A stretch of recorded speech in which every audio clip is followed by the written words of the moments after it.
Music was always around me. My grandfather was a big band guy. My mother loved musical theater.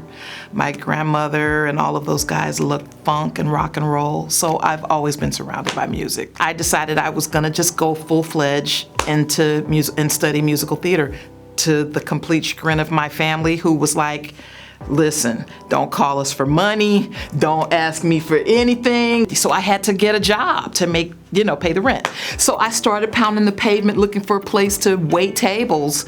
And there's a really famous and infamous lounge there called Sweetwater. So I went to the manager and I said, hey, I'll come back and work a night or two for free just to show you that I'm willing to work. And he said, okay, come back tonight and you can bus tables. And Cissy Houston was singing that night and I did not bus one table. All of the tables were stacked up to here with plates and I'm just standing there looking at her. So at the end of the night, he said, Anita, I don't think you quite have the experience yet to kind of work here, but just keep trying and maybe later. And then it just happened that a friend of mine knew her pianist and she was looking for background singers. And guess what my first gig was with her? At Sweetwater's. After I graduated, I just started hitting the ground, auditioning. Then I finally met the writers and the creative team for Annie, the original Annie, and they were doing a sequel that was due to go to Broadway. And so I did their reading. I ended up getting cast in the show. We did a whole West Coast tour and then came back to Broadway. And we were on Broadway for 10 minutes and it ended up leaving Broadway because funding left. And but I still count the credit, thank you God. I had my daughter in 1998. I was still singing background. It was just too much as a mom. I was taking her with me to the studio. It was too much. And I needed my mom because my family is here. I actually didn't think I was gonna sing here. I was gonna come home, find a job, put my head down and work.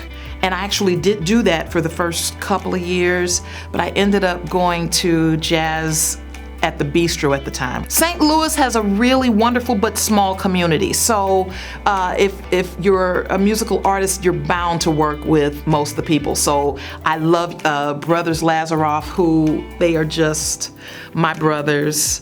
Funky Butt Brass Band. I just did two singles on Ryan Marquez's new CD called Saint Unity, Montez Coleman's project, Jamal Nichols, oh gosh, Denise Times, we work together often, Black Rep, So my first show at the Black Rep was Gospel at Colonus, and then I did Caroline or Change, and Blues in the Night, and Ain't Misbehavin'.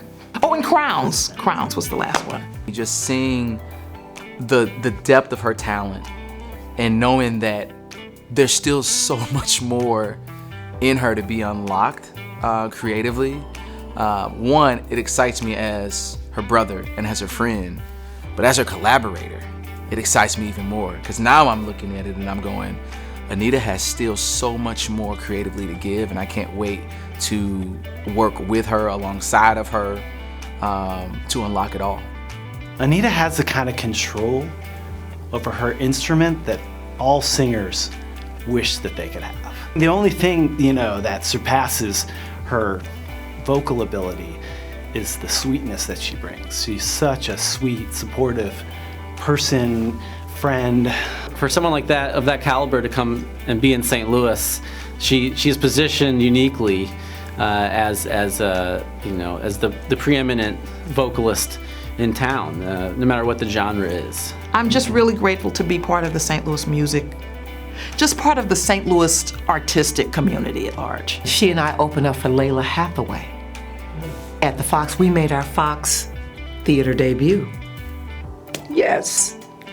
And I couldn't think of a better person that could happen for and happen to. Thank you to the Arts and Education Council for this beautiful award. I couldn't be more moved. Thank you.